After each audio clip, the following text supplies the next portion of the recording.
Бог, Він любить тебе і не тому, що на це заслужив, і тим більш не тому, що добро ти комусь сотворив.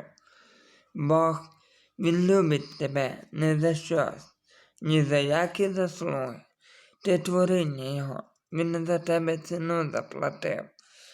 Він тебе оцінив по найвищій шкалі, хоча знаєш, ані я, ані ти заслужити б цього не змогли. Він купив тебе кров'ю єдиного сина і прощає всі проступки твої. Лиш до нього в смиренні прийди, цю любов не опишеш, і жодні великі цитати оспівати не зможуть. Величне, що ти сотворив. Хто не знає тебе, той намарно роки свої тратить.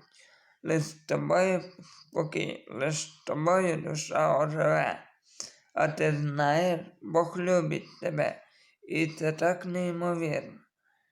Кожен день зустрічати і проводити разом із ним.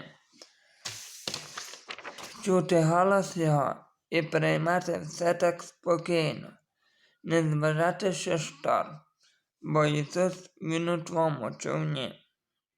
Бог, Він любить тебе, і взамін теж чекає любові. Він не любить ні фальшу, ні користь, йди так, як є. Він чекає завжди на Голгофі, там твій поєдинок. Лиш прийди і схились. Він висить там, бо любить тебе. Амінь.